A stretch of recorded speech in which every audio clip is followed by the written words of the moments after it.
ஜெய் ஸ்ரீ கிருஷ்ணா. ஸ்ரீவில்லிபுதூர் வடபத்திர சயன பெருமாள் மீது மாறாத அன்பு கொண்டு மார்கழி நோன்பிருந்த ஆண்டாள் பிராட்டி பங்குனி உத்திர நன்னாளில் ஸ்ரீ ரங்கமன்னாரை கைத்தலம் பற்றினாள் என்பது வரலாறு. அரங்கன் என் கணவர், இதில் மாற்றம் இல்லை என்று உறுதியாக இருந்த ஆண்டாள் ரங்கநாதா என்று கூறியபடி ஸ்ரீரங்கம் கருவறைக்குள் சென்று இறைவனுடன் ஐக்கியமானாள்.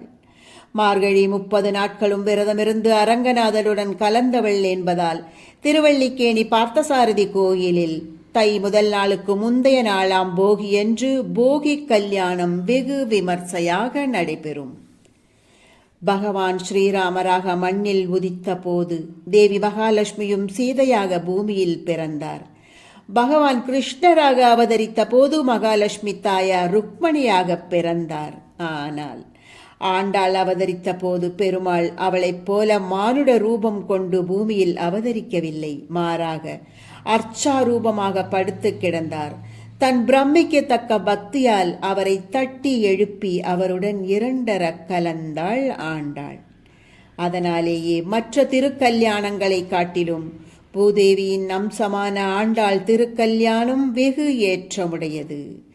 திருப்பாவையின் நிறைவு பாசுரம் இன்று மார்கழி 30ஆம் நாள். வாங்க கடல் கடைந்த மாதவனை கேசவனை திங்கள் திருமுகத்து சேழையார் சென்று இறைஞ்சி அங்கு அப்பறை கொண்ட ஆற்றை அணி புதுவை பைங்கமல தன் தெரியல் பட்டர் பிரான் கோதை சொன்ன சங்கத் தமிழ் மாலை 30ம் தப்பாமே. இங்கு இப்பரிசுரைப்பார் 2 மால்வரைத்தோள் செங்கண் திருமுகத்து செல்வத் திருமாலால் எங்கும் திருவருள் பெற்று இன்புறுவாரெம் பாவா.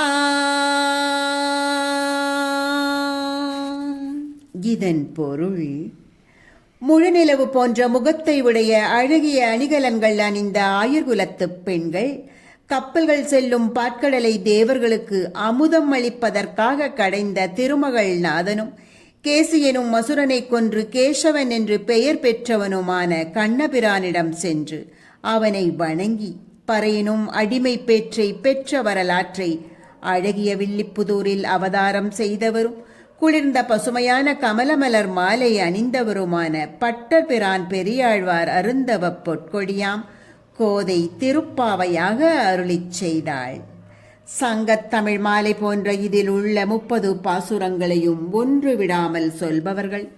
மலை போன்ற 4 தோள்களும் சிவந்த கண்களும் அழகிய முகமும் நாம் வாழும் மண்ணுலகம் மற்றும் வைகுந்த விண்ணுலகம் என்ற இருபெரும் செல்வங்களையும் உடைய எம்பெருமான் இன்னருளுக்கு இலக்காகி எப்பொழுதும் இன்பத்தையே பெறுவார்களாம். திருப்பாவையின் 30ஆம் பாசுரமான இந்நிறைவு பாடல் பாவை பாட்டை கற்பவர்களுக்கு உண்டாகும் பலனை சொல்கிறது. கன்றை இழந்த பசு வைக்கோற் பசு கன்றுக்கு இறங்கி பால் பொழிவதைப் போல ஆண்டாளுக்கு இறங்கிய பெருமாள் நமக்கும் பலன் தருவாராம். இப்பாசுரத்தில் கோதை என்று திருப்பாவையின் ஆசிரியர் பெயர் இடம்பெற்றிருப்பதால் இப்பாசுரத்திற்கு திருநாம பாட்டு என்ற பெயரும் உண்டாம். பெருமாளே, ஆண்டாள் அருளிய இத்திருப்பாவையை 30 நாட்களும் எடுத்து எம்ப அருளியவும் கருணைக்கு நன்றி. குரலொலிக்கு ஏற்ப அதை காணொலியாக மாற்றி அரும்பணியாற்றிய உயர்திரு சோலை ஜெயக்குமார் நடராஜன் அவர்களுக்கும் நன்றி. நாள்தோறும் ஆவலோடு திருப்பாவையை கேட்டு மகிழ்ந்து பாராட்டிய அத்துணை உறவுகளுக்கும் நன்றி. கண்ணா, கிருஷ்ணா, கோவிந்தா, இத்திருப்பாவையை எடுத்து எம்பும் இத்திருச்செயலில் என்னையும் அறியாது ஏதும் குற்றம் குறை இருந்திருப்பின் பொறுத்தருளல் வேண்டும். என்னாலும் உன் திருவடி மறவா மனதை தந்தருள வேண்டும் பரந்தாமா. சர்வம் கிருஷ்ணார்ப்பணம்.